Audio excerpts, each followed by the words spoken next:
So, good afternoon, everyone, and Happy New Year, and welcome to this workshop on social value and equality, diversity, and inclusion with Supply Chain Sustainability School.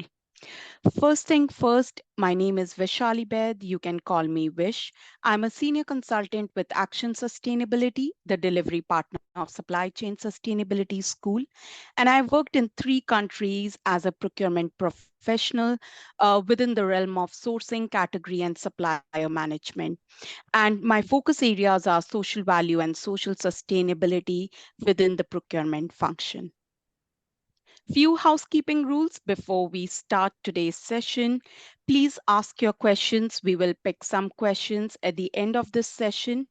And if we are not able to respond to all the questions, we will connect with you on through emails or through LinkedIn and try to, respond to all the questions.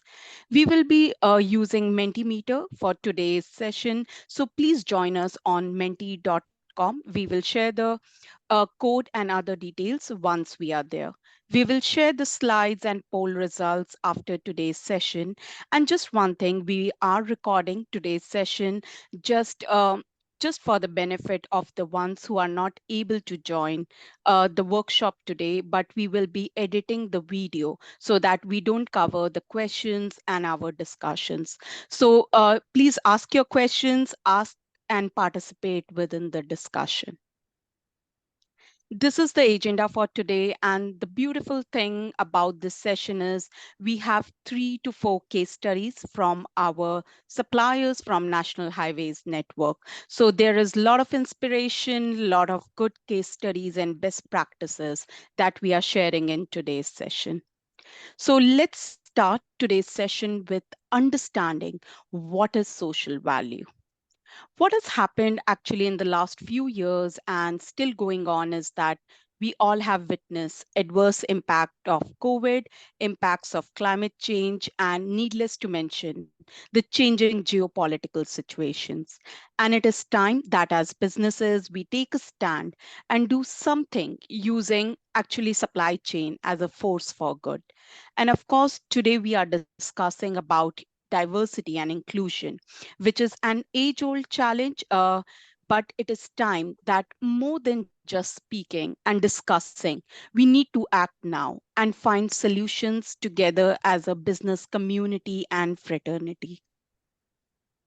Now it's time to hear your voice, and for this, I will request you to please log into menti.com and you will be probed asked to enter a code, and the code is on your screen, which is 25936566. The code is 25936566. So I will see you on Menti and I will share my screen as well.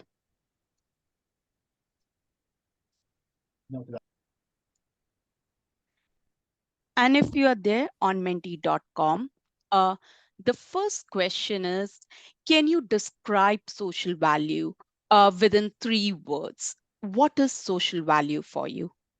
And just for the benefit of the participants here today, we are using menti.com. It's anonymous. We will not know who is entering what. So just feel free and enter what do you think social value is all about?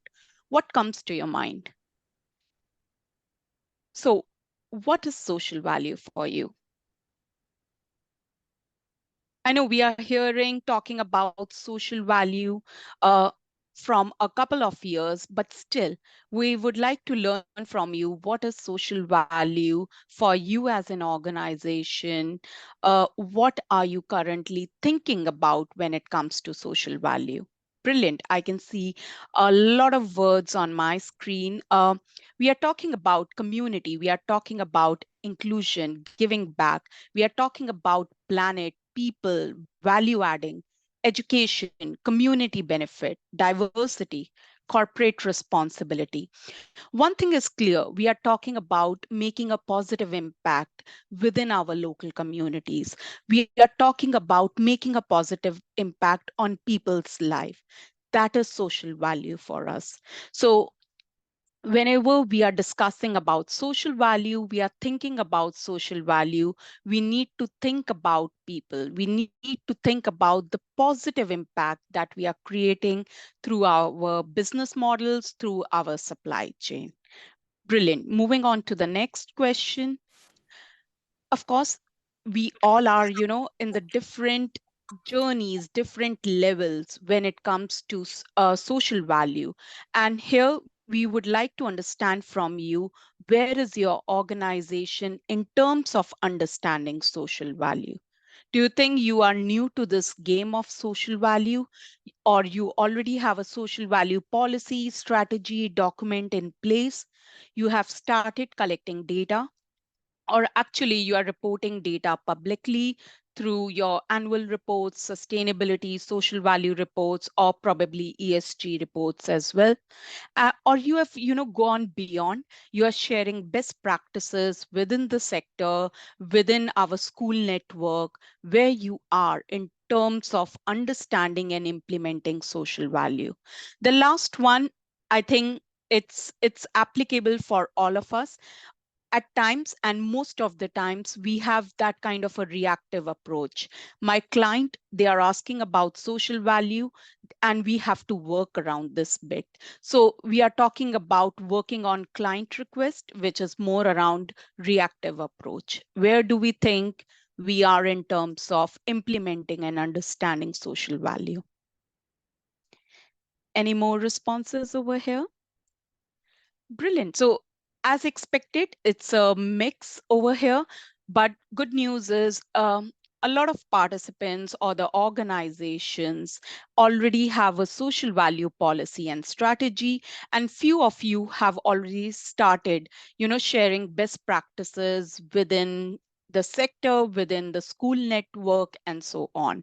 So it's good to know, just for our understanding, where we are in terms of understanding social value. Let's take this discussion forward. When we talk about social value, of course, I mentioned we are talking about positive impact. And to be honest, we can use whatever phrase and term we want for positive impact. What is the phrase, what is the term your organization is using currently to define this positive impact? Is it something related to sustainability? Within sustainability, you are talking about the social pillar, or is it social value, social impact? We are talking about ESG, or, as organizations, we are still using CSR, which is corporate social responsibility, or you're using the global framework, which is UN SDGs, or actually you are covering that positive impact through your sustainable procurement charter, policy, and all the work you are doing within supply chain. How you are defining that positive impact, the people impact within your social value. Interesting.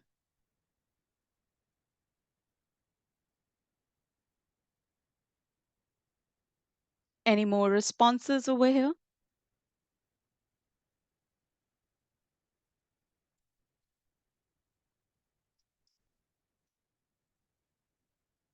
I think social value and social impact is a kind of clear winner, but let's look if we have any other terms that are being currently used.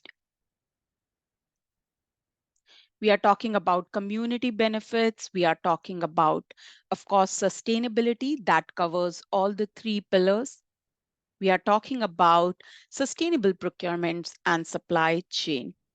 So mostly the participants in today's call, they are using social value to define their positive impact within their organization. Now, of course, today we are, talking about diversity and inclusion. What do you think? Is diversity different from inclusion? There is no right answer, no wrong answers over here. It's an anonymous poll today. So, what do you think? Is diversity different from inclusion? Wow, it's getting impressive now.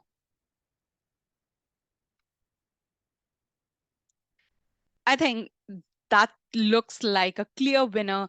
We think that diversity and inclusion are different. That's amazing. And that brings me to my next question. And I really want you to think about what is diversity and what is inclusion.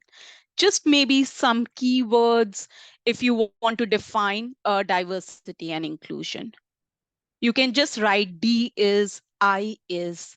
What is diversity and what is inclusion?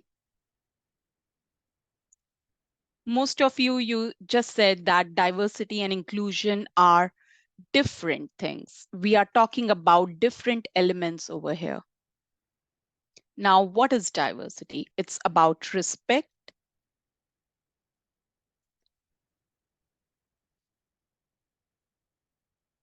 What else? It's about awareness. It is about a range of experiences. Amazing. Accepting the differences. Inclusion is involvement, recognizing differences, treating people probably equally, fair treatment, progress, progress for all, learning. What else?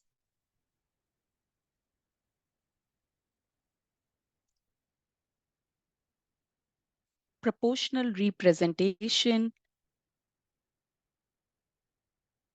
Diversity is breadth of society. Amazing. Diversity is different backgrounds involving everyone.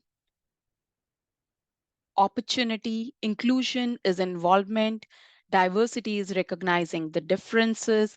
Amazing thoughts over here. Just hold on these thoughts and we will be, try to discuss these thoughts once we are back to our slides. But thank you so much for, entering your responses over here. And let's move on to again to social value. We are talking about social value overall, and EDI is an important part of social value. Help me understand what are the top three drivers for you within your organization, why you are interested in social value. What is really driving you as an organization to work around social value?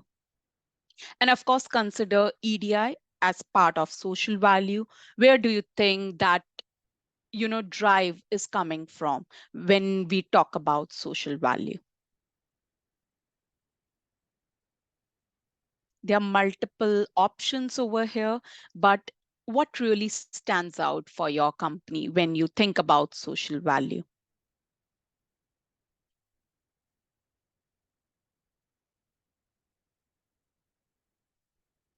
Take a moment, think about what is the top three reasons for your organization to work around to implement social value.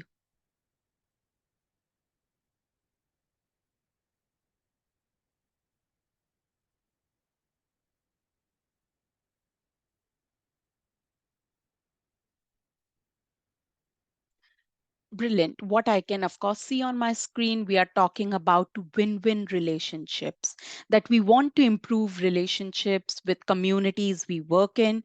We are talking about legacy, what kind of image we will leave when we exit a project.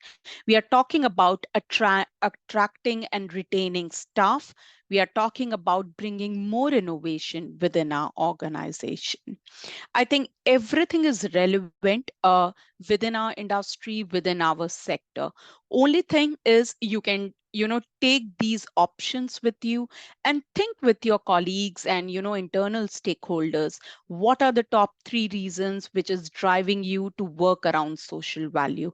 It can be internal reasons, it can be external, ecosystem in which we exist. So think about both internal and external reasons. That is the main reason for you to work around social value.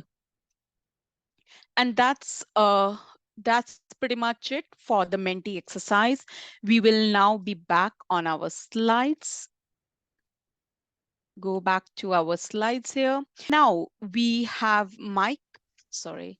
We have Mike from WSP who will be presenting on a case study. Mike, over to you, please. Thanks, Vish. Is my audio okay? Vish, you can hear me? Yes, perfect. Great stuff. Afternoon, everybody, and a Happy New Year from WSP. As Vish said, I'm Mike Dalton. I work for WSP. We're a firm of consulting engineers. We're around about 70,000 globally, 10,000 in the UK.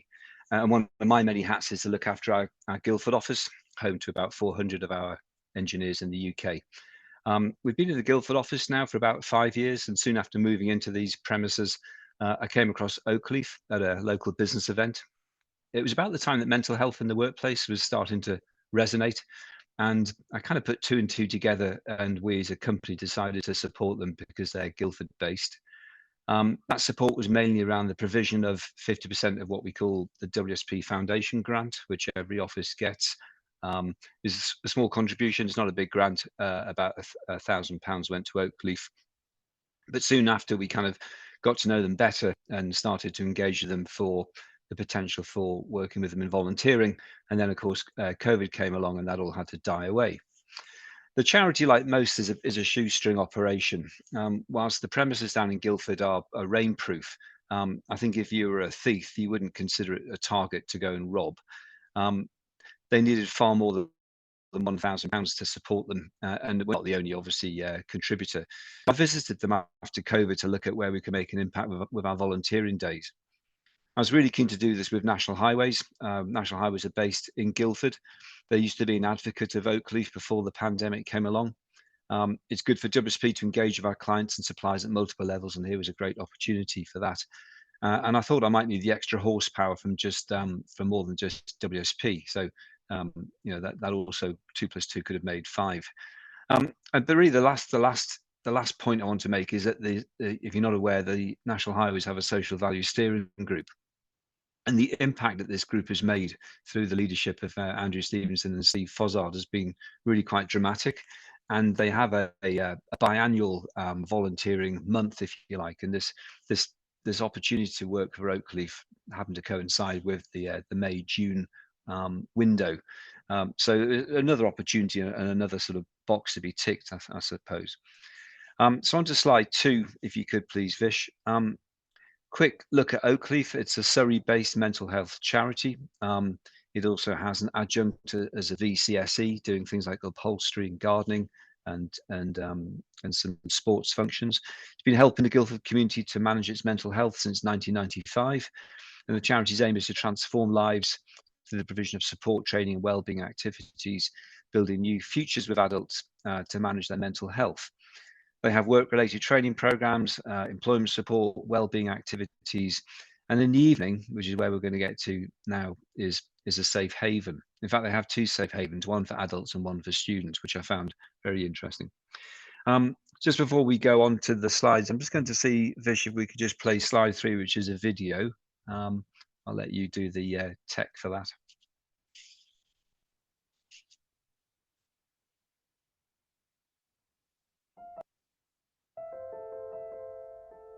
I'm Simone, I'm a counsellor at Oakleaf.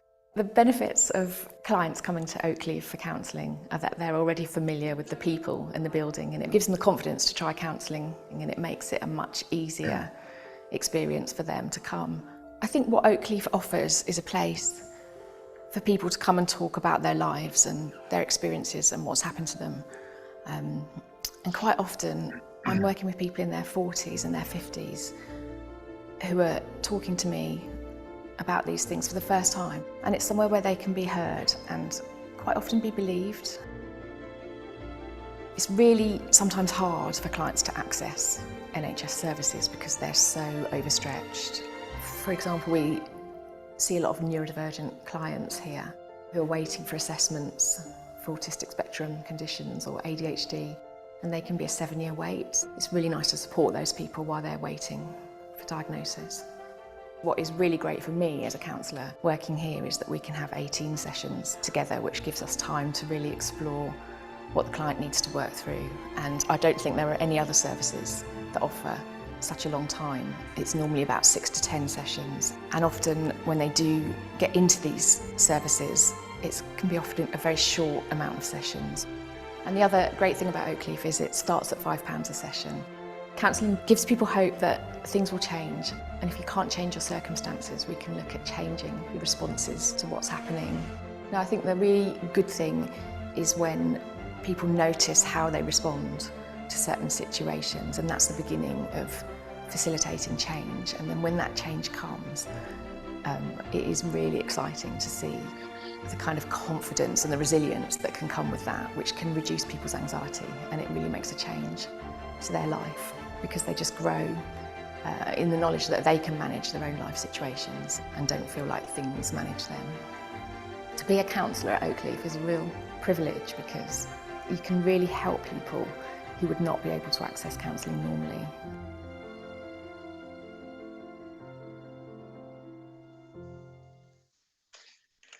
Thank you, Vish. If you could just go on to the next slide, please. Much of the filming you saw there was actually in the safe haven, which I'm just going to talk about now. So what is a safe haven?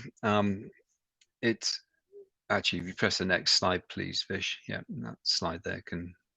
So safe haven provides out of hours help and support to people and their carers as well. So not just the customers who are experiencing mental health crisis or emotional distress.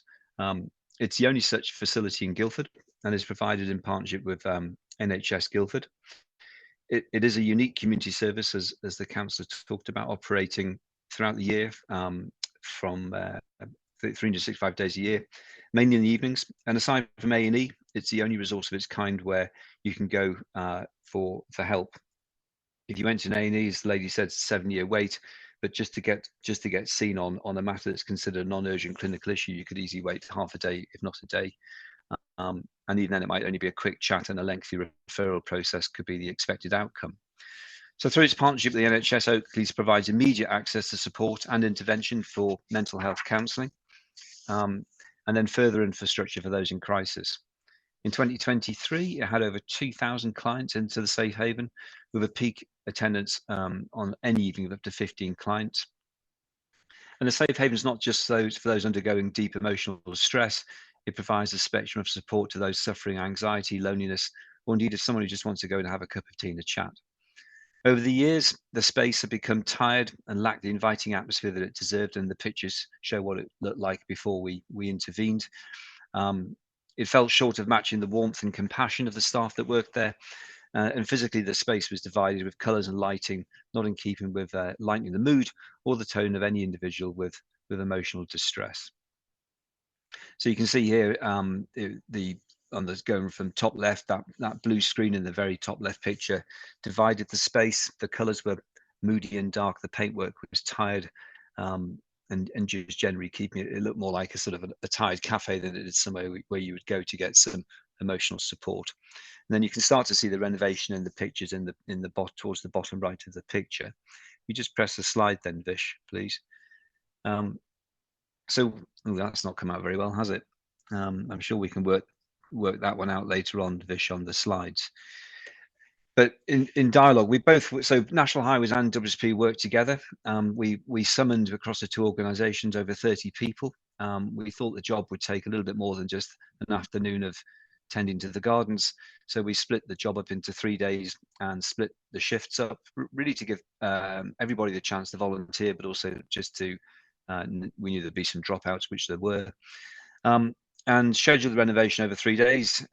We reached back into both our organisations with co-branded advertisements seeking volunteers. Myself and a colleague called Mitch McKenzie of National Highways, a very, very passionate young graduate, stroke apprentice, and I think he's moved on now within National Highways. We assembled teams and formed the shifts and rostered them on over 3 days and provided all the PPE, safety briefings, biscuits and cakes. And then we delivered the renovation over 3 days, doing 2 shifts a day.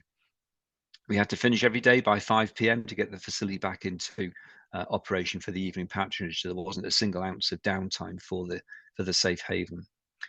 So if you go to the next slide, please, Vish, which is, I think, there's the last slide. So there's the finished product, and you can probably recognise some of the features from the video that we had with the counsellor. I thought what was worth noting, first of all, it was really good fun. We were dead lucky that we happened to do it during May, when it was May, June, when the warm weather was along. But the camaraderie between the two National Highways and WSP teams was really good to see. Secondly, we had to run it as a project. Whilst Oakleaf were more than capable of pulling together the basic tenets of doing a project, I think just having some scheduling capabilities and knowing what a good project plan looks like was quite helpful from the two organisations. And Mitch and myself fulfilled that role. Thirdly, we needed to recognise that we weren't going to provide them with a fantastic new build fit out. The money to refurbish the place was very limited. So we felt that we were largely making cosmetic changes. But we did manage to reach back into some of our lighting suppliers in WSP, who came forward to some very, very nice dimmable lights, which you can operate through an app. That was really good to see how we could reach back into the industry and get further support.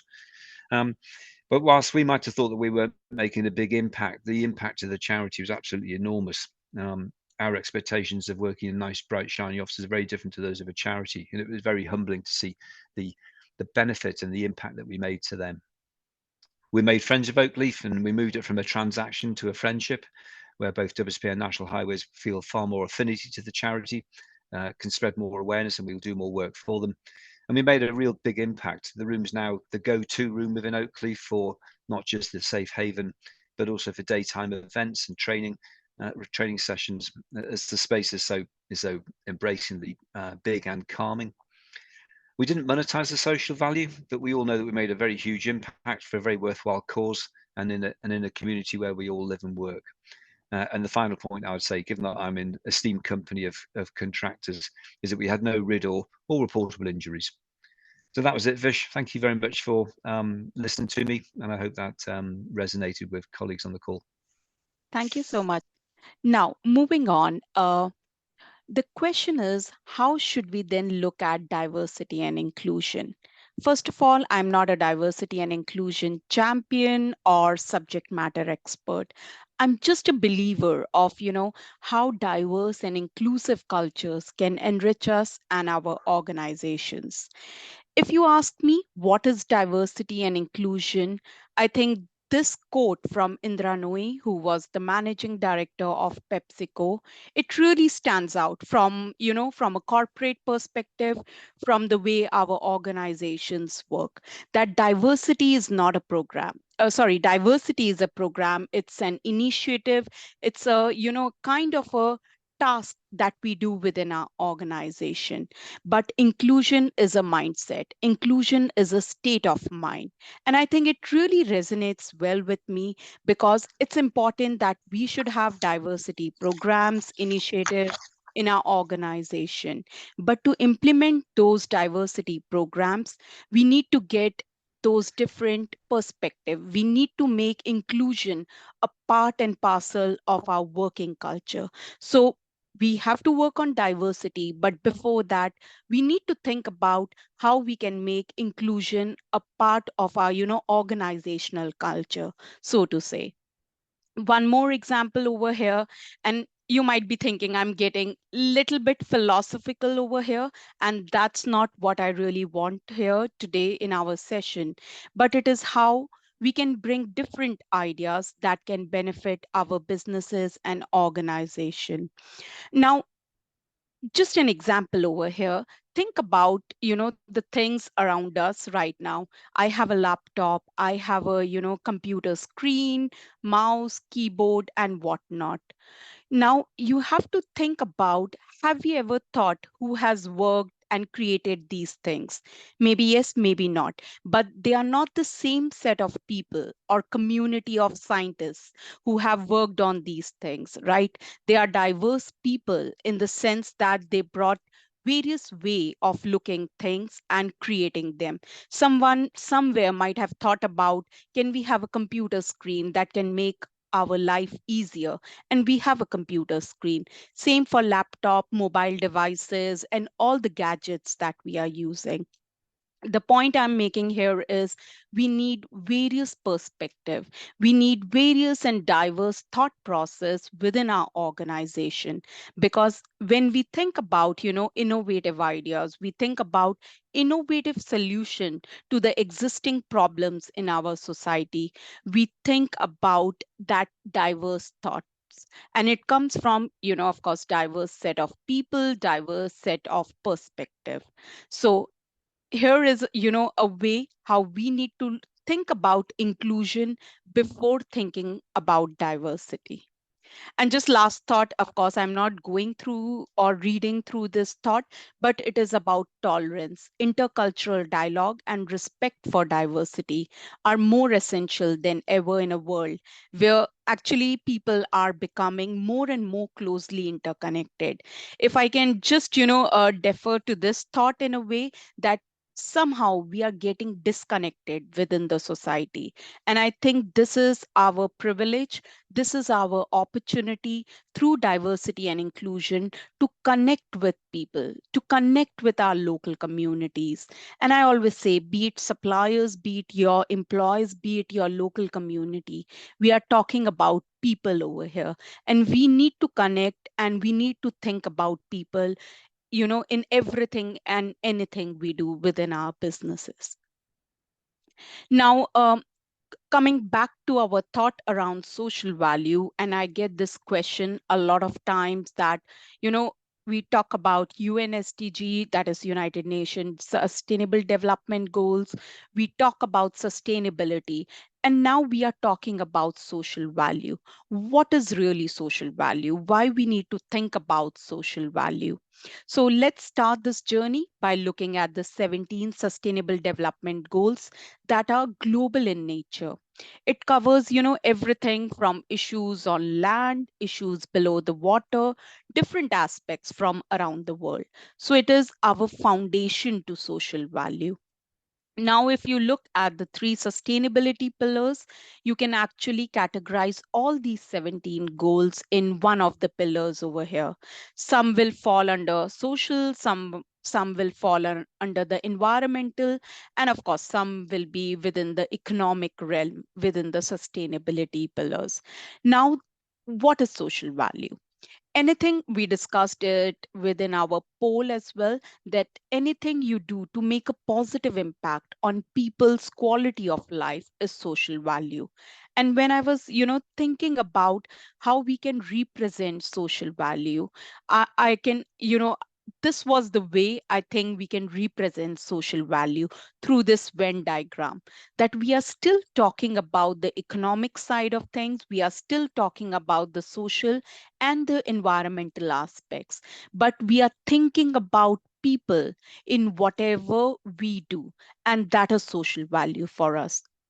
And of course, if you have, attended one of our workshops for social value, within social value, one thing that really stands out, you can always say that, we are recruiting people. Is it not like considered within social value? No, it is not considered within social value, because even if social value is not there, you are recruiting people, right? So that is a kind of a need of your organization, of your company. But when you can say that you are bringing social value within your organization, when you are recruiting people, but you are also giving opportunities to, some underrepresented groups, to some ex-offenders by upskilling them, then you can say you are bringing that additionality within your organization and you are bringing social value. So social value for you, for us, is it's all about people. It's all about changing people's quality of life. We are talking about positive impact over here. Now, of course, in today's session, we are talking a lot about diversity and inclusion. And I think this pictorial representation summarizes what is inclusion, specifically valid for our societies and communities where we exist. And we talk about integration, that we need to integrate certain communities, certain sects of people, right? But integration is just, getting a bunch of people within our society. But when we talk about inclusion, it's about living together, living, peacefully, living with those people and respecting their beliefs, their needs, and their accessibility requirements. That is what inclusion is all about. And of course, this is a good statement. If I need to summarize diversity and inclusion, diversity and inclusion are two halves of the whole, and equity and accessibility are the glue that holds them together. So, again, my point and my focus over here is we do have diversity programs and initiatives, and we need more and more of those programs. But within that diversity program, think about how you can include inclusivity within your organizational culture, how you can make sure that within the culture, within the behavior set within our organizations, we have inclusion as a kind of a trait that is required to make our diversity programs work well for us. And now it's about making that business case for social value. uh, this is a kind of a busy slide over here, but let me summarize this slide for you. There are, of course, mounting requirements for social value. And the way you need to see social value is as an umbrella, which can help you to mitigate and address the current legislations, the growing regulations around social value, and the current policies. And also, if you are, of course, in the private sector specifically, you have to consider the growing ESG requirements, a just transition mindset where we are not just talking about the environmental aspects, but we are also talking about people over here and the growing due diligence requirements. Because specifically for ESG requirements, financial institutes, big banks, asset managers, they have started asking about your ESG reporting. And what is ESG? We are talking about environmental, social, and governance side of things. And within that ESG, the S stands for social, which also includes social value, because we are talking about what you are giving back to your local community, what you're doing for your own employees and for your supply chain. So in a crux, the S part of ESG is we are talking about social value.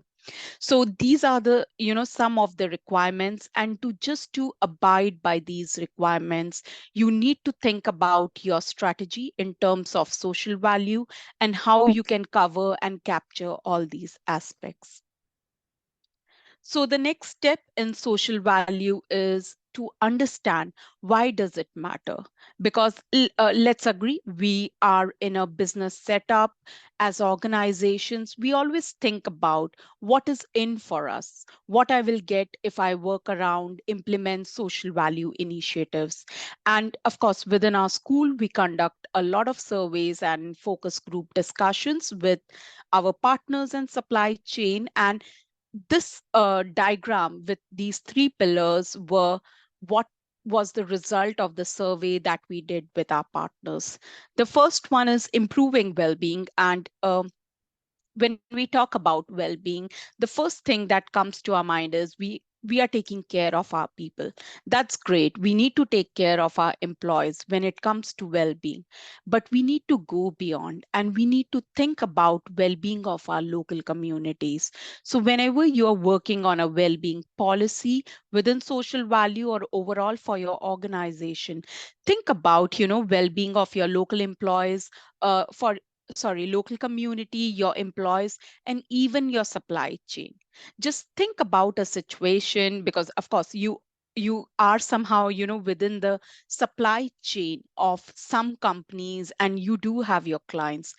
Think about if one of your suppliers, they are not doing well in a way. And well-being can be physical well-being, mental well-being, and even financial well-being.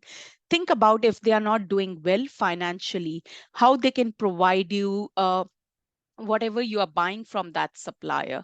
So you have to think about well-being from three aspects: for your own employees, for your local communities, and also for your suppliers, because well-being really plays an important part over here.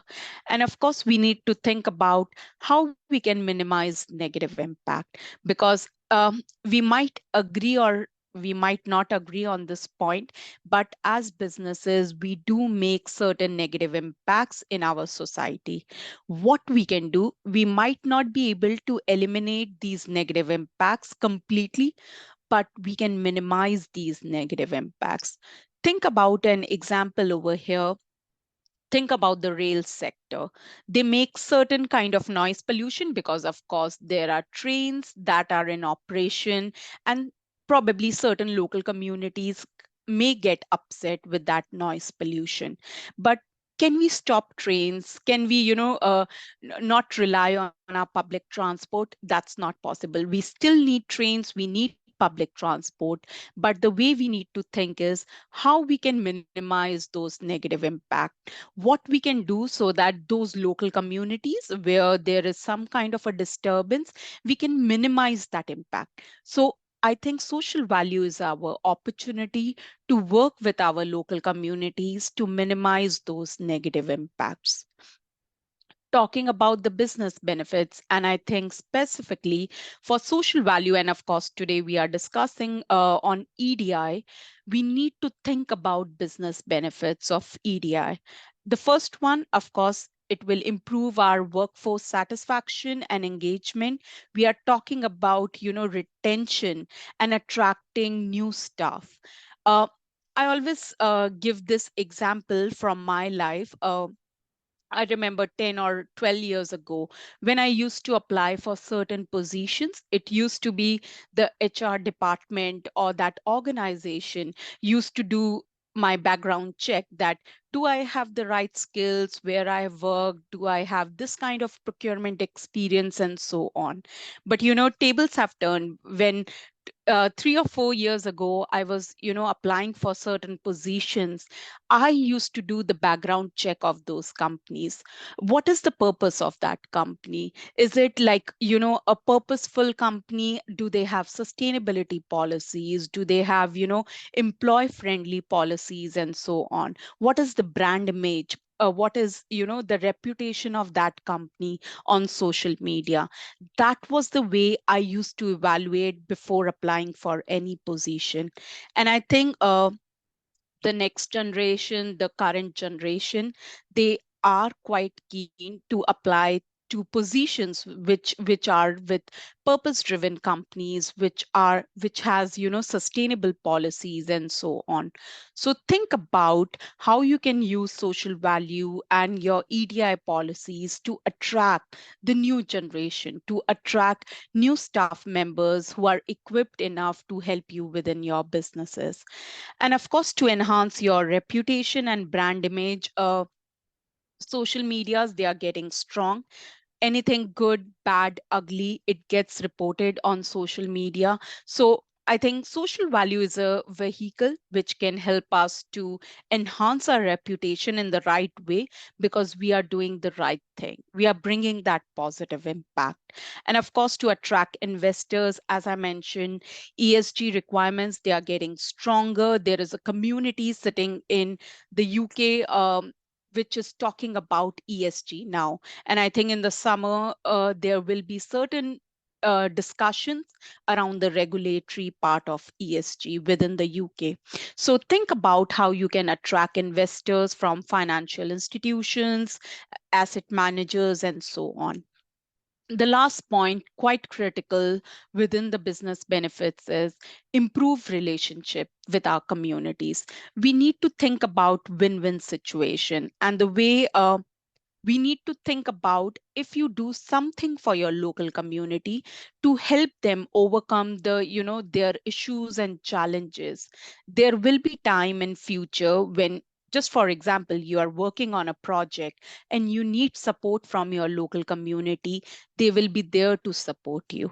So it's more like a win-win situation, that you are helping your local communities with their issues and challenges, but it becomes more like when you need that support, they are there to support you within your projects, within the business setup that you would like to achieve. Lastly, it's around helping your clients. Um, we have to help our clients to meet the legislative and regulatory requirements.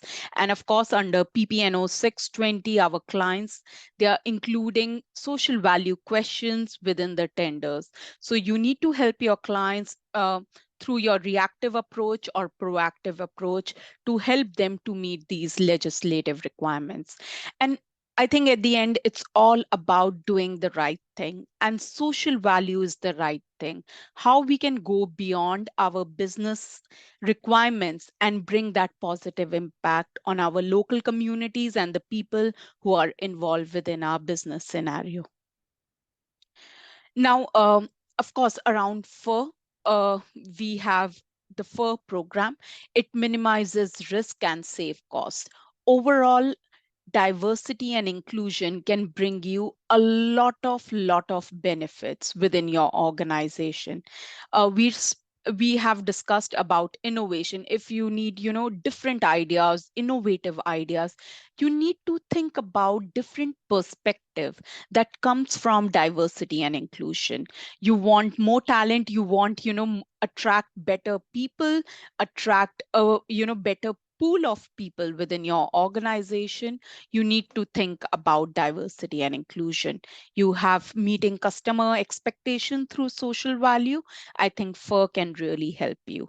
And of course, it's about increasing productivity, legal compliance, collaboration that can give you better results within your organization. My name's Belinda Blake, one of the social policy, senior policy advisors for equality, diversity and inclusion for National Highways. I've been asked to talk a little bit about our social value approach, share a little bit more about our EDI activity, share some good practice, and just talk about more detail around what we do under EDI and social value. So if we go on to the first slide, please. This slide really shares with us the social value pillars that National Highways has. So you can see that there's economic prosperity, improving the environment, community well-being, and equality, diversity and inclusion. The improving the environment pillar really falls very much within our net zero plan and our environmental sustainability strategy. So not much about that is spoken about when we're talking around social value. We focus very much on the economic prosperity, the community well-being, and ED&I. So the economic prosperity for us is thinking about how can we directly contribute to the economic growth in local areas, whether it is how we're spending our money, whether we're including new businesses, what kind of voluntary or charitable or social activity are we doing in the local environment. So it's very much around what are we doing to improve things in the area we're working and leaving it better, the legacy piece, than when we arrived. The community wellbeing one focuses on healthier and safer communities and very much about how we are trying to improve connections within and in between communities. We really want to create quality places that people want to live or work or play in. And we also want to support community education and heritage projects. So this is very much about improving the well-being, improving the community environment or community resources, and to enable the community to feel more comfortable where they are living or working or just spending their free time. And the equality, diversity and inclusion pillar really focuses on contributing to employment opportunities for what are often considered forgotten groups in a way, or groups that are not really represented in our sector. So that might be women or ethnic minorities, long-term unemployed, people with disabilities, and people from different kinds of communities. What we really want to be doing is contributing to opportunities to create a more equal society and making sure that our network is inclusive and accessible for different kinds of people. So the equality, diversity pillar very much looks at employment and development opportunities for marginalised groups and what we can do as a sector to attract different kinds of people in.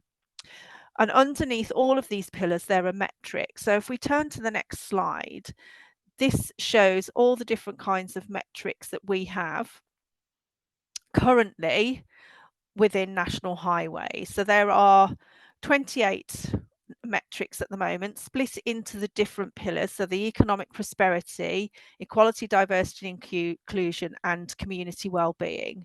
So the economic prosperity metrics very much looks at numbers. So it's how many people from different backgrounds have been recruited to work on the project. It's also looking at the number of work placements we've done, looking at the number of hours training delivered, looking at the different kinds of qualifications gained.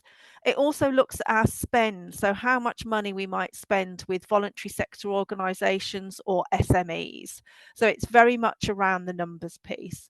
And the same really is with the equality, diversity and inclusion metrics. It's the hours of training that's been delivered, which different kinds of groups have been recruited to work on the scheme. It's whether we are taking part in the Armed Forces Covenant. It's looking at whether we've brought people who are care leavers, ex-offenders, or who had described themselves as homeless, whether they've come to work on the schemes and projects too. And then community well-being is very much around volunteering and work with the supply chain and mental health and well-being of all of our employees. So that's what we look at under social value. EDI, we look at things slightly differently. So I see that the social value metrics is very much the quantitative stuff, so the numbers piece, whereas EDI, we start looking at the qualitative stuff. So if we move on to the next slide, this shares what our equality objectives are currently. These are going to be under review this year as we've been working to these objectives for the last 4 years. So at the start of the next RIS period, which will be 2025, we will have new equality, diversity and inclusion objectives, and we'll be working with you, our suppliers, to help develop them. But currently we're working to 3 equality objectives. One, which falls under the people and places and is very much our internal focus. So that is looking at how can we create a diverse workforce that reflects the communities that we work in, but also how do we develop that workforce and enable everyone to feel comfortable and confident at work. So it's not only bringing the diversity in, it's how we ensure the environment is inclusive for them to prosper. The supply chain metric is the one that I lead on and the one that many of you on this call might be working to, particularly within your inclusion action plans, is thinking about how we can develop a diverse and inclusive supply chain that delivers not only for its workforce, but also for our road users and the communities that live alongside our network. And then the final one is a customer and communities objective. And this very much is thinking about the diversity of our customers, so the diversity of the road user and the communities that live alongside the network. How do we ensure that the network is accessible and the services that we deliver meet the needs of all kinds of people who use it?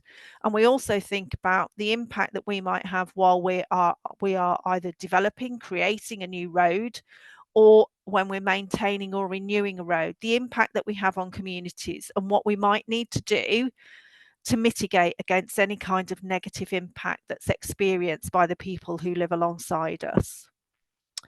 So I'm going to spend a little bit of time now looking at the supply chain objective in a little bit more detail.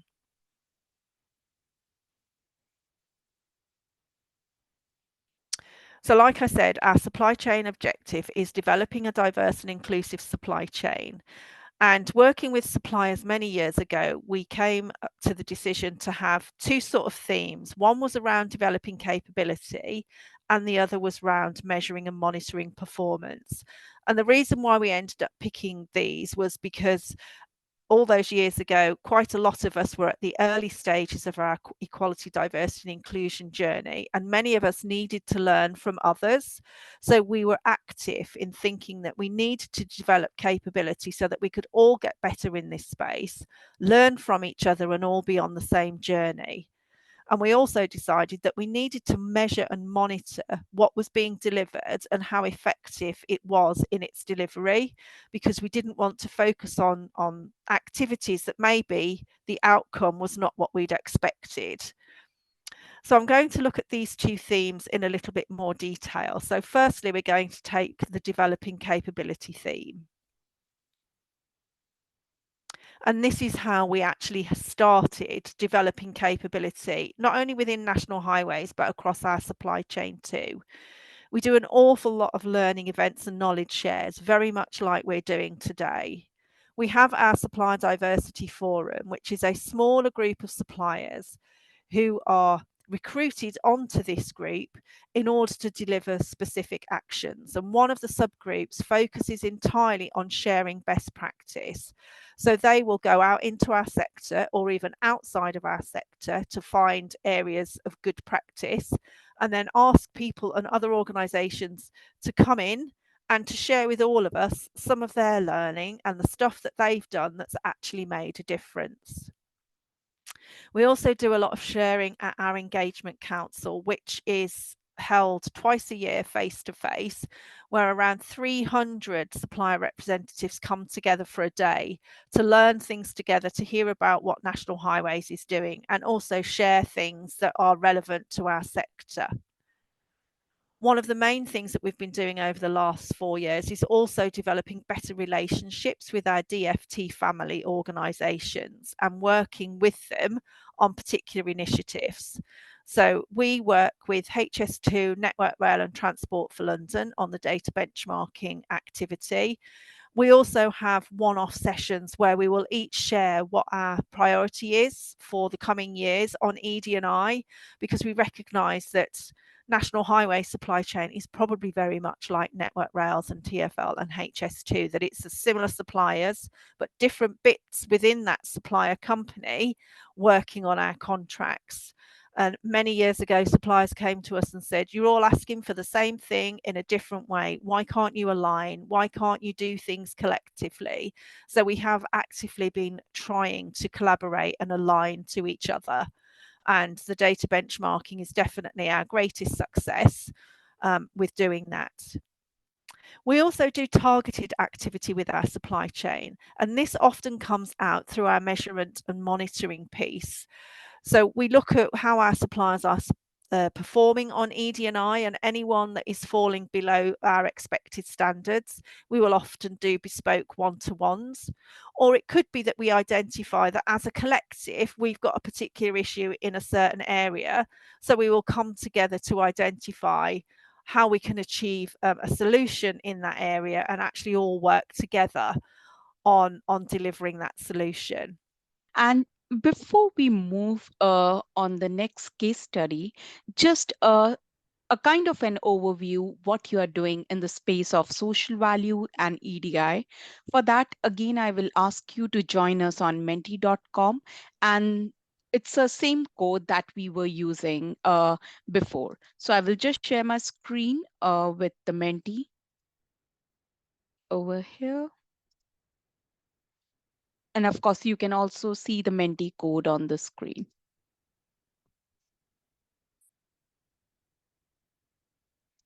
So if you are there on Menti, the first question now is that what are the current social value initiatives that you are working on? If you can share which are the current social value initiatives you are currently focusing on or working around. Maybe the themes of your social value initiatives. Perfect. I can see education on my screen. If you want to include specificities, that's all good. But if you want to just include the themes, the kind of initiatives you are working within your organization, within, your projects, current projects. I see education a lot. That's a good start. We are talking about education and training, improving employee and customer experience, retrofit team working on creating jobs. We are talking about supporting communities that we work in, uh, Send Schools program. I'm assuming it's a kind of an initiative program that you have in your organization, making the industry more attractive to the next generations. STEM events, again, a kind of a part of education and training plan. Young people leaving care. We are talking about volunteering programs, community sponsorship programs, community development, school partnerships, homeless people, maybe some initiatives around these, understanding employee experience, supporting our people to deliver their community needs. Quite important because when we talk about education, upskilling, and training, we need to think about even upskilling our own people, how they can support the local communities and your initiatives. Again, education and partnership, volunteering projects in local communities, training and awareness, heightened collaboration with local communities and recruitment agencies, probably, recycling lives. Skills, employment, education, again, school support, acts of kindness, social mobility. That's interesting because we see a lot of clients and partners, they are now getting, you know, working towards social mobility, understanding the full ecosystem around what's happening, which are the, groups they can work with around the social mobility initiatives, reward and recognition programs, volunteering, kind of a volunteering exercise, recruitment from local early start center. That's quite interesting. Maintaining local area, including walkways, working with women into construction, vulnerable road users, company supporter in collaboration with the Lighthouse Club. That's a great initiative. Community sustainability project, working around food banks, improvement in skills, working with MEN CAP, advertising roles on EDI jobs.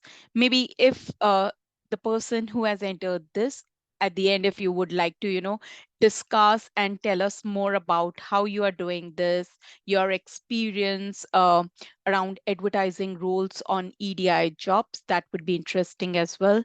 Bringing women into the construction. Again, if you can share your experience at the end, I think it would be interesting for this group of participants. Brilliant. Thank you so much. Moving on to the next question. Think about your EDI initiatives. Of course, we have discussed now your social value initiatives, which includes around education, training, upskilling. We are talking about volunteering days. What about your EDI initiatives? Any initiative which you would like to mention or, discuss within this group?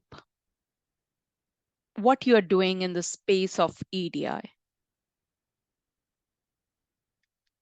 Or probably you're thinking about doing something within this year, within, next year. What are some of the initiatives? Women in construction, for ambassadors. It's all about, taking this journey rather than reaching a destination right now. So where you are in your journey around, taking that EDI perspective. Inclusive environment. That would be interesting just to hear if you want to tell us about how you're creating inclusive environment, what changes you are bringing within your organization.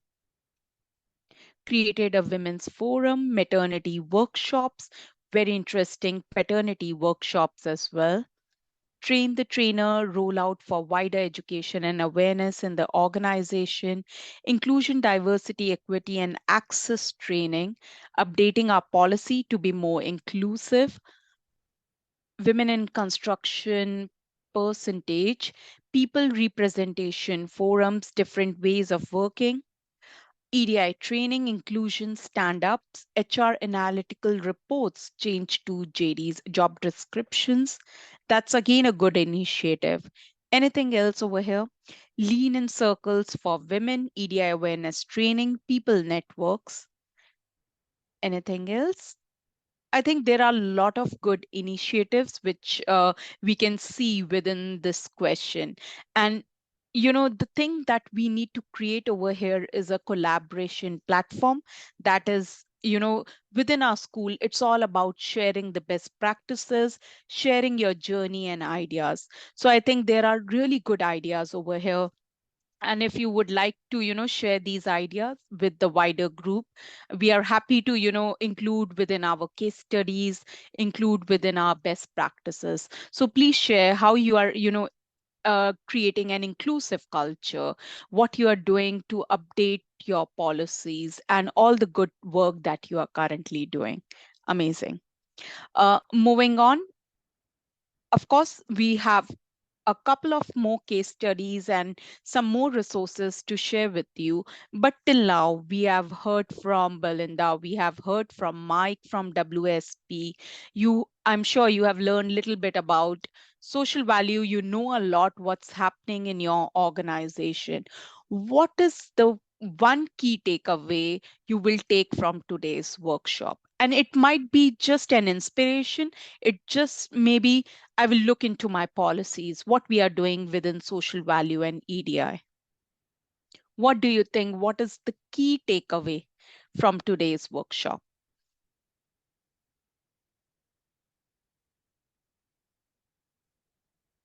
And maybe the concept of social value might not be new for you, but I'm sure there are certain elements where we can just think about, okay, we do have a diversity program, but how we can create more inclusive work culture just to make our diversity programs really work for our organization.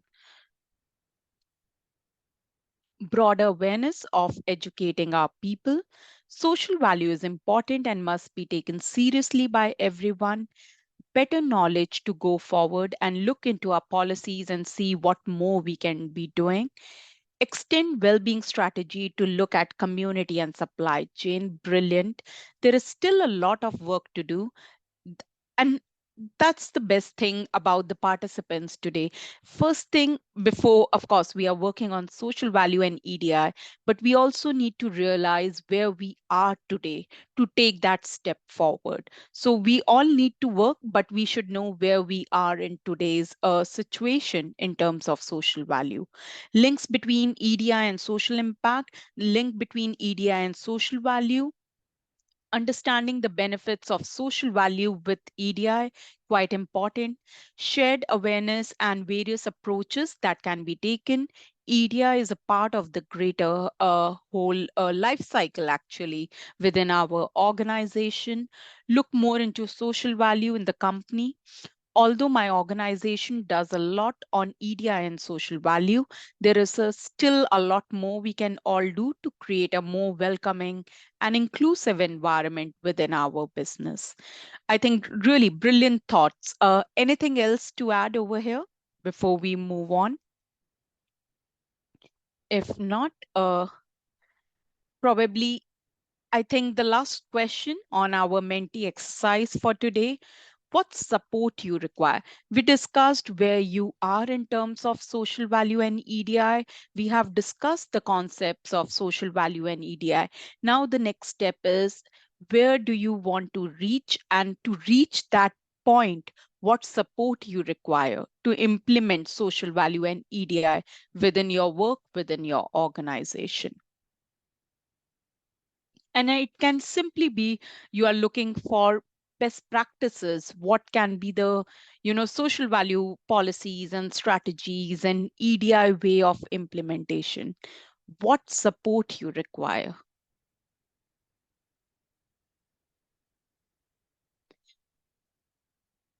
And take a moment over here, think about what support you require.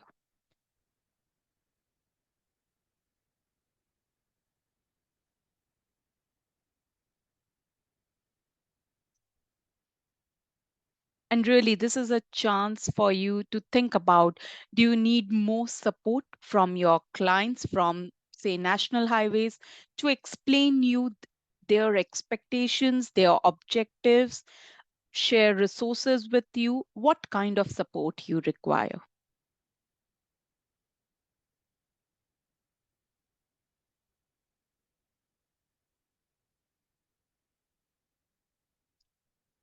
We are talking about senior leadership buy-in.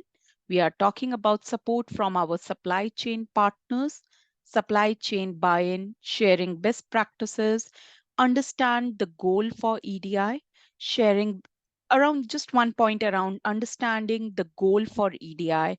It will be different for different sectors and organization. So whenever you think about EDI and social value, you need to think about what is there for my organization.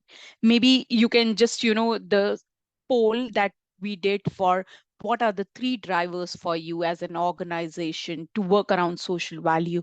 You can run that exercise with your internal colleagues, external stakeholders, and think about why EDI is important for you.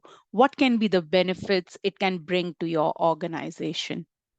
Sharing best practices from events like today, an industry that does not compartmentalize EDI and social value. They must be business as usual.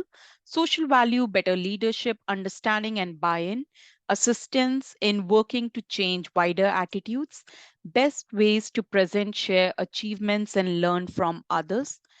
Message about social value must come from the most senior people in organizations to be able to trickle down and be taken seriously by everyone. So we are talking about, a top approach, that how top management or management teams overall can support our initiatives. EDI becoming a kind of a norm, that would be great. Anything else to add over here? Anything else? I think this is an opportunity where you can just mention what support you require to implement social value and EDI. Empowering people, consistent approach with reporting and dashboard.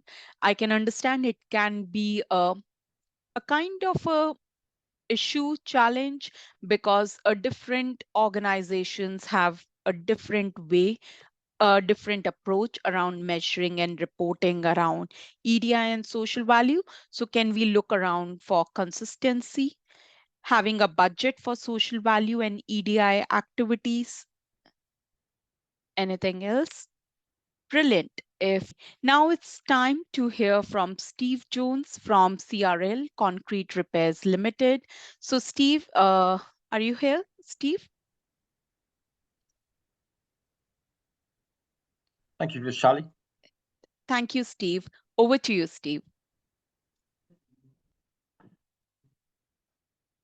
Hello, I'm Steve Jones, Southern Regional Director of CRL.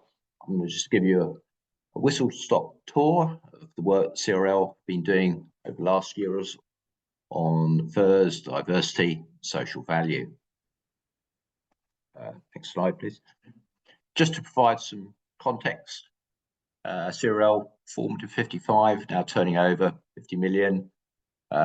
Basically work from Channel Islands up to the Shetland Isles with a little offshoot over in Melbourne, Australia, working as a specialist main contractor. Next slide, please. In terms of our history, some of the notable events, we had a management buyout from MJ Gleeson, and bringing us up to date, 2019, rewarded SDF frameworks in a number of areas. It's provided us with the opportunity to work with the communities and to learn. So we will move on. Next slide, please. So one of the first areas we need to consider was awareness and education of our people on these different topics. So as mentioned, we've used the SCSS, and we're a partner of that. We have developed a program basically using the National Highways pathways for our people to undertake. We also use iHasco e-learning platform, which we're able to link our policies for people to work through. We undertake regional stand-down days with external speakers on topics such as modern slavery, mental health, behavioural safety. We have trained people on FIRS ambassador courses. We've greatly increased the number of mental first aiders across the business so that we have representation within each business unit, within staff, operatives, male and female. We use our intranet resources to demonstrate a lot of the information that's readily available in case studies. Next slide, please. We've used in-house and external surveys to gather a lot of information. So an example would be the Investors in People, where we reviewed the independent reports and the feedback we've got and undertake further suggested meetings with those people from IIP. We devised a safety culture survey with very much a mental health emphasis with our behavioural trainer, Adam Hilby, and the SHEC team. We review comments from PDRs across the business.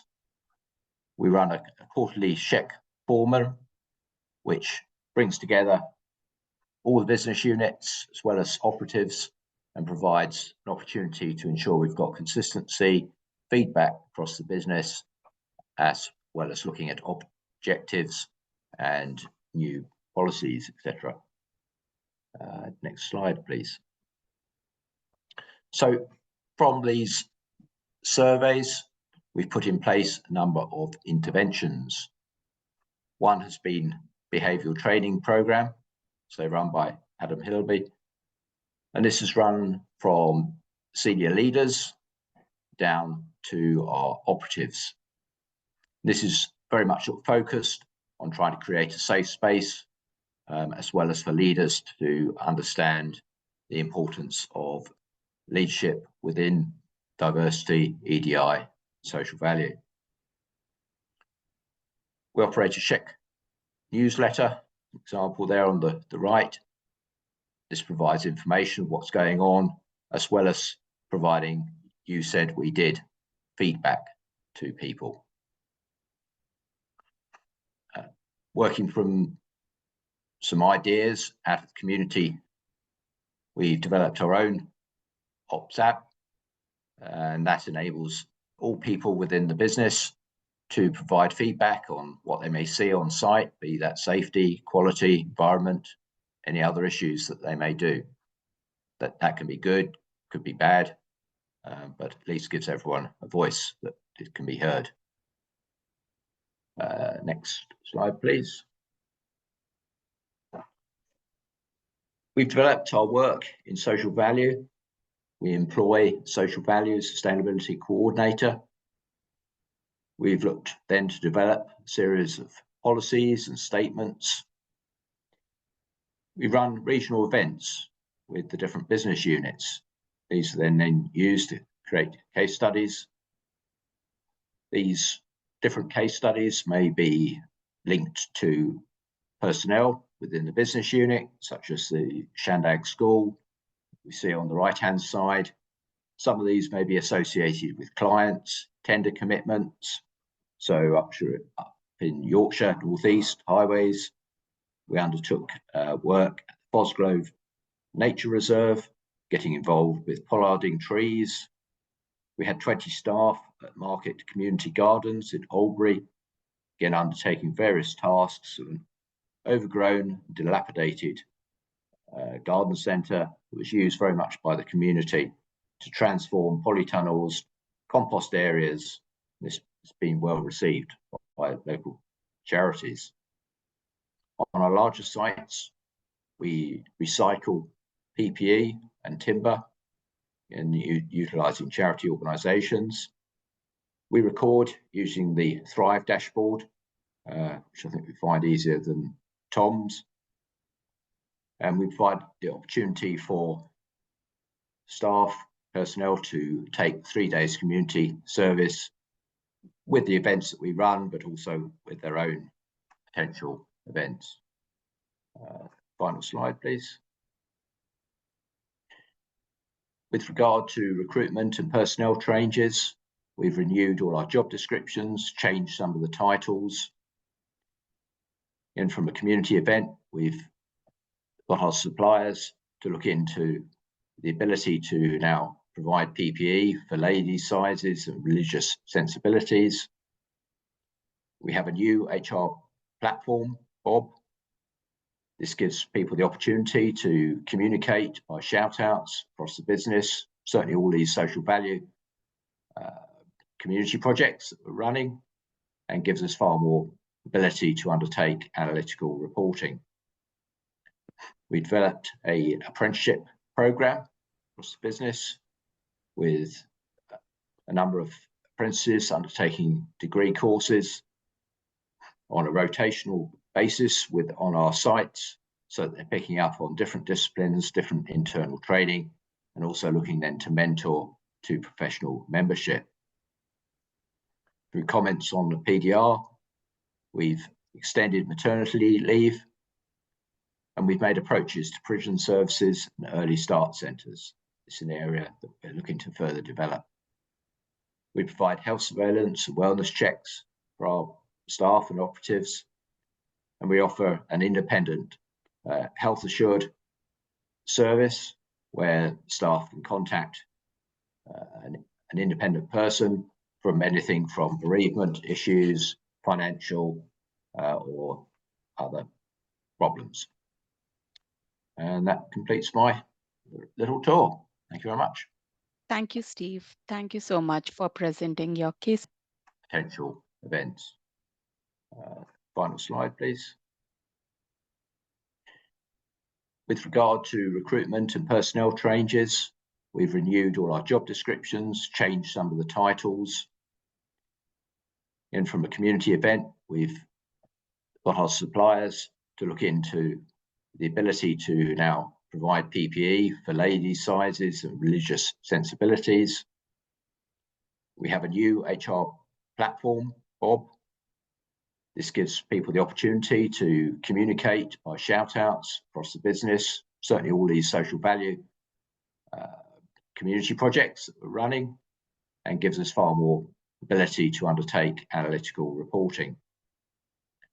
We developed an apprenticeship program across the business with a number of apprentices undertaking degree courses on a rotational basis on our sites, so that they're picking up on different disciplines, different internal training, and also looking then to mentor to professional membership.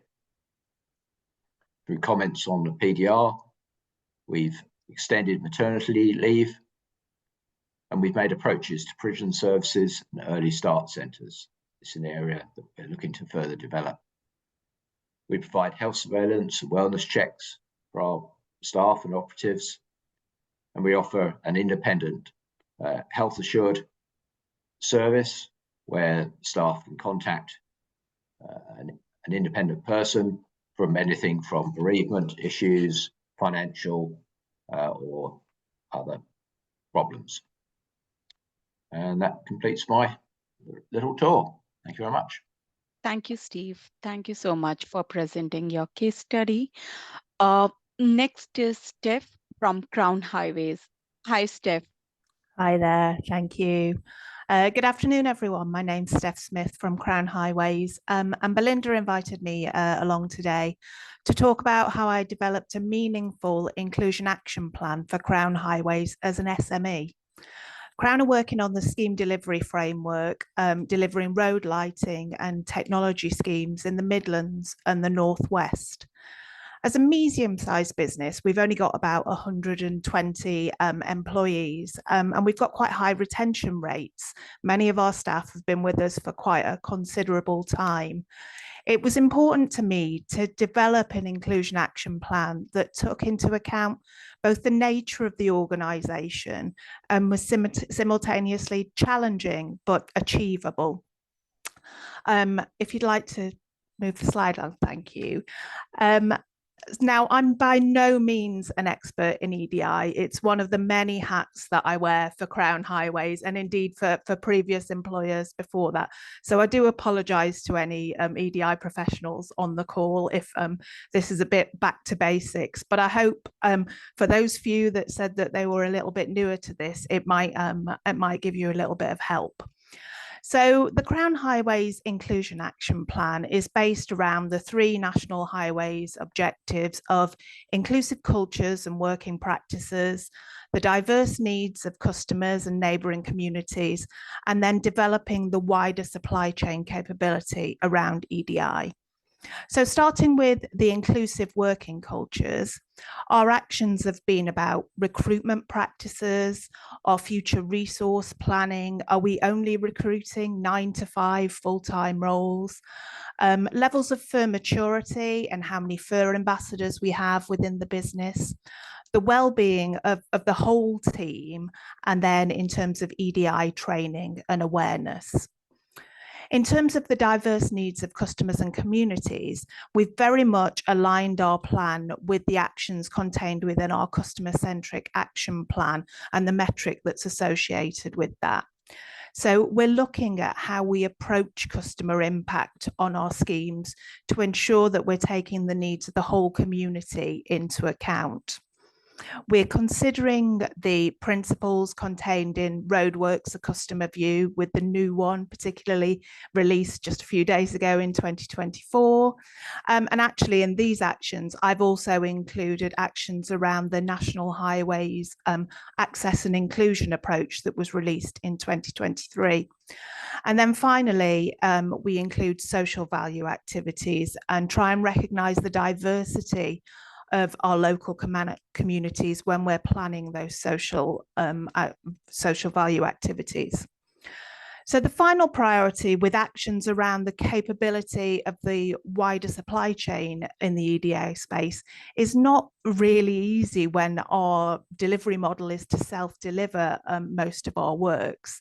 So we've kind of extended actions around here to include extending briefings to other contractors when we're working as PC, so not only subcontractors, any other contractors working on our sites. Sharing with our wider supply chain peers, so not actually just those that we employ, but with other peers, and then working collaboratively with other organisations to improve for the benefit of all. We've got quite a broad range of actions, but what we've tried to do is integrate those into our other business activities to make them meaningful to our business, to give them ownership and to make it easier for us to monitor and manage against those. Could you pop the next? Thank you very much. Great. Okay, so the section that really takes the time when it comes to developing our inclusion action plan is that the actions really need to be data-led. The only way to define an achievable improvement is to really put the legwork in to understand the current position. So as an example, Crown Highways have always been quite a community-focused business, doing lots of activity within our local community, but it was never particularly targeted. It was just whoever came forward with an idea or using the contacts that we already had within our local community. Using data to better understand the demographics of our community, initially just in those locations where we have offices, but more so now we're looking at the demographics of communities where we're actually doing work on the ground. We can better target our efforts. So we used quite a lot of internal data to understand the diversity of our own people, but also external data sources such as the local demographic data from NOMIS, the Office of National Statistics, transport focus data, and then by leveraging knowledge from our contacts both within National Highways, other contractors, always trying to get some ideas out of the tier 1 contractors, get them to share their best practice, and then leveraging knowledge locally so we can do something that's a little bit more worthwhile. So a good example of this would be for quite a few years now, we've done a Christmas toy collection as a business. All of our staff could bring in toys and we donate them to local charities. When we spoke to our local charities in the Christmas that's just gone, we discovered that actually they're really inundated with toy donations at Christmas. And the demographic that they were really struggling with was teenagers and young adults. So instead of doing a toy collection this year, our staff pulled together and bought, the big oversized fluffy hoodies and donated those to our local charities instead.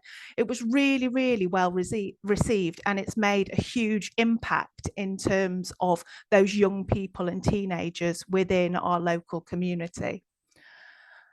So I think the key takeaway here is you need to be honest and factual about your initial assessment of your current position.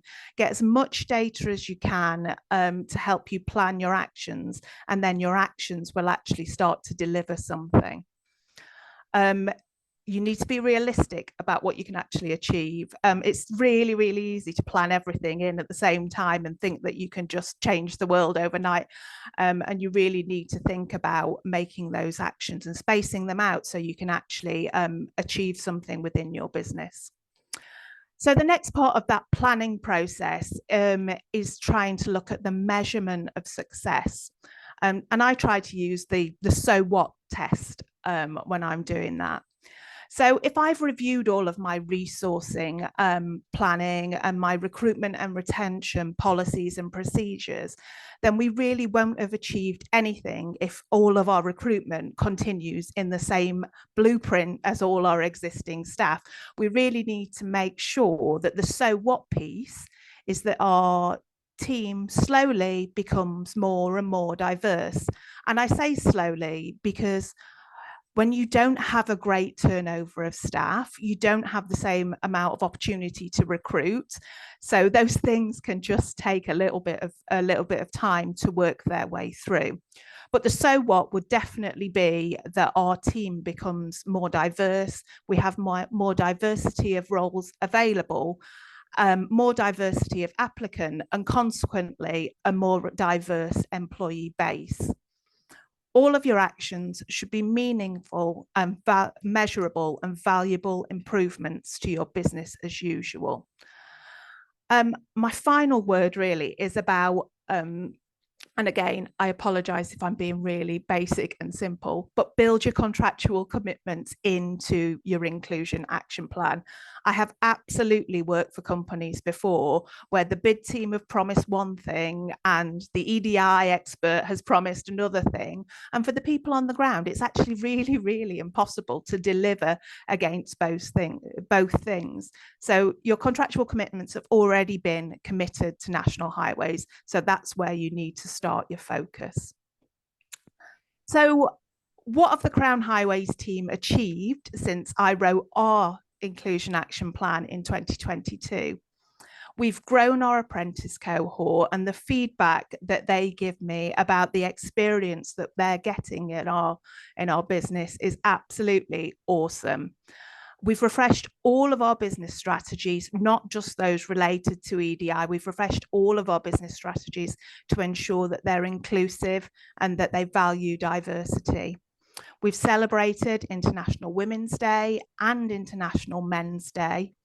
We've worked with a school in a local deprived area that we were working outside and provided them with a range of books and did a school assembly on the dangers of construction sites just before the summer holidays. We're a proud sponsor of the Birmingham Transplant Games team, and I'm really pleased to say that the 2 games that we've sponsored them so far, they've won both times. So some great results there. We worked with a really small local chocolate company to recognise and thank all of our staff with a celebratory box of chocolates for the coronation, and it was a really, really great order for a micro business in our local community. At Christmas, we sponsored a local theatre to give pantomime tickets to local families who wouldn't normally be able to experience the pantomime. And since 2020, we've been donating 10 Christmas dinner hampers to local families nominated by our local primary schools so that local families can have Christmas dinner. And yes, that is my MD dressed up as an elf giving out gifts at the Children's Hospital. So what? We have absolutely made a difference to the people who work for us, to the communities that we're working within, to our local businesses and to those in need. And it's a so what that I'm really, really proud of. Brilliant, Steph. Thank you so much. That was quite inspirational. And, from your case study, if I can pick up a couple of points, and the first one was around the toys, and that is what is kind of an issue within the social value realm, that we think our local communities want something else, like your example around toys. But when we talk to them, we interact with them, we know their issues, challenges, their needs are quite different. And that is quite realistic, maybe for an SME or for a big organization. We need to talk to our local communities to understand their needs and requirement. And I think your toys example really, explicitly explain that kind of a situation. The second point that you made around contractual commitments, again, coming from my experience working with different clients, everyone can share a glossy story. We can do this, we can do that. That's brilliant. They have the right intentions, but I always believe what gets measured, what gets in the contract, it gets done. And I Absolutely. think you are doing brilliantly well in those scenarios. And you of course mentioned about basic things, and that's the thing, we need to start from these things. If we are able to fix contractual commitments, measurement part, understanding the local community needs, I think half job is done when it comes to social value. So amazing, Steph. Thank you so much for presenting your views today. Thank you. And just taking our discussion forward, of course, there is one more case study from Belfa BT, but maybe we will share this case study with you. It's an amazing case study around National Autistic Society, the New Sensory Garden. You can read this case study. And of course, if you have any questions, please reach out to us. And just the last part of our workshop today. And before this, please, if you have any questions, reflections, or insights on today's session, or you would like to clarify anything on this forum, I think this is your chance. Think about those questions. Of course, you can speak up, or if you want to write in the chat function, just use it, and we would like to hear from you. So, within our supply chain sustainability school, first of all, we are running a virtual conference on 14th of March. It is more around understanding the S part in ESG, that why social value is an important element of ESG. So if you are available, please register for this virtual conference. And we are supported by a lot of our partners like CBRE, SSE, PD Services, and Landlease. And there will be different experts from ESG side, from social impact, social value side of businesses. And we will be discussing making a business case for social value and ESG. So please register. And of course, you will, like this session, you will hear a lot about best practices and case studies within this scenario. And within our FUR program, of course, we have all the training tools and resources available on our school website and platform. So if you're on a journey or around, diversity and inclusion, then this is your platform to access everything. And you can actually make sure that your supply chain is also registered on the school website. They can learn, they can access the learning pathways. They can, of course, if your partners or if your clients, they are using the diversity survey tool, you can also measure your progress as well. So you have, a kind of a toolkit available for you to access all the resources through our FUR program. And I was just going through the chat function, and I was reading more around the social value measurement and the tool aspect. So for that, last year, we have published a social value tools report. And within this, we have captured more or less all the tool providers, social value tool providers in the UK, and you can get a lot of information. which is the best tool suited for your requirement, which tool covers what, and giving you different aspects and perspective around the measurement and reporting piece. And this is of course freely available resource within our school, so please go and download this report and you will get a lot of information around the measuring and reporting part. We do have an e-learning around social value. Share this e-learning module with your supply chain internal colleagues. They can learn a lot about social value requirement around PPNO 620 and so on. So again, it's a 20-30 minutes e-learning module. And of course, you can share it with your internal and external colleagues. And we run a lot of webinars and workshops where we share best practices, different concepts, different ways of achieving social value. One of the social value workshop which we are running in February this year is around social return on investment and social value. So if you're interested, Keep Moat will be presenting their case study, how they are, working around SROI principle, accounting framework, and thinking about social value. Sorry. And we also have a social value sustainability and short, welcome to which the is sustainability which is available again on our school network. And we do have a social value dedicated page where we have multiple case studies around EDI, around different topics of social value. So this is your chance to go on our social value page, access these case studies, take some inspiration, think about which scenario suits your organization, and yeah, take your journey forward within social value from here.